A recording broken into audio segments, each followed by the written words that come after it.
आपके सामने रख रहा हूं।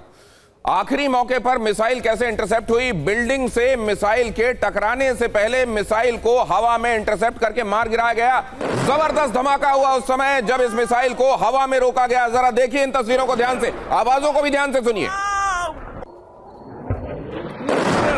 ईरान के विदेश मंत्री की अमेरिका को चेतावनी।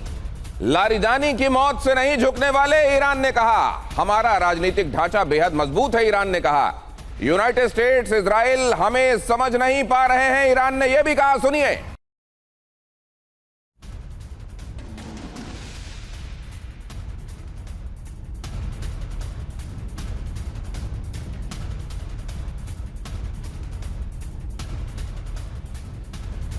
तो यहां पर ये जो कहा जा रहा है, इस पर मैं अशोक सज्जनहार साहब के पास जाऊंगा। सर, ये स्टेटमेंट क्या कहता है? हमें समझा नहीं जा रहा है।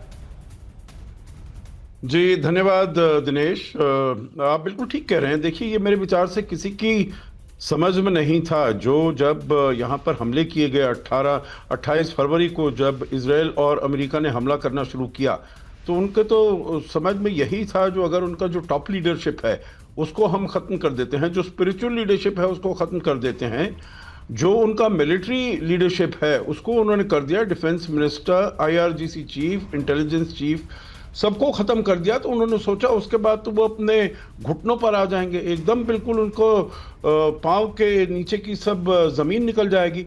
परंतु ऐसा हुआ नहीं, क्योंकि उन्होंने यही सोचा था, अमेरिका ने, जो हमने वहाँ पर वेनेजुएला से टॉप लीडरशिप हटा दिया है, तो वहाँ पर जो नीचे वाले थे वो हमारे साथ काम करने के लिए राजी हो जाएंगे।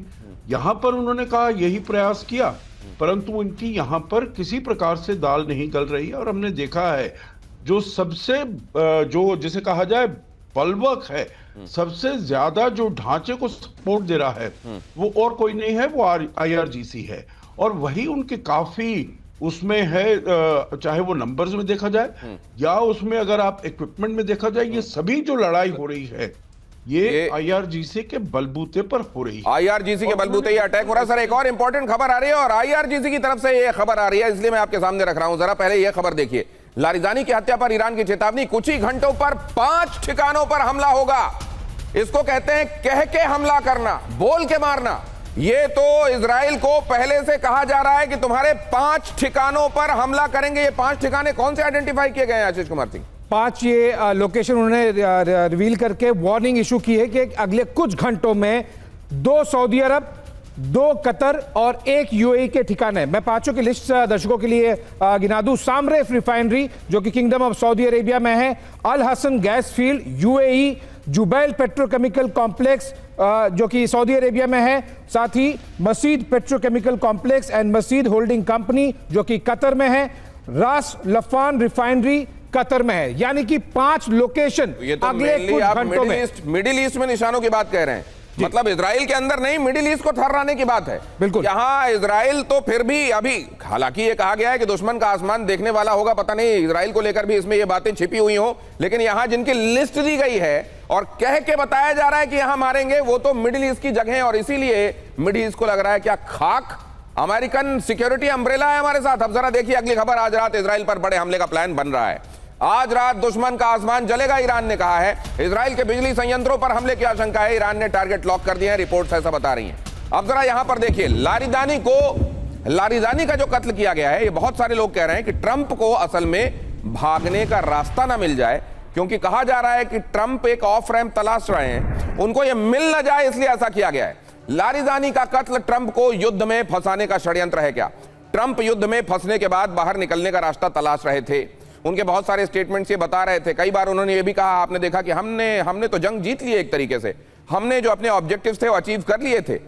अचानक इजराइल ने स्ट्राइक करके लारिजानी को मार दिया।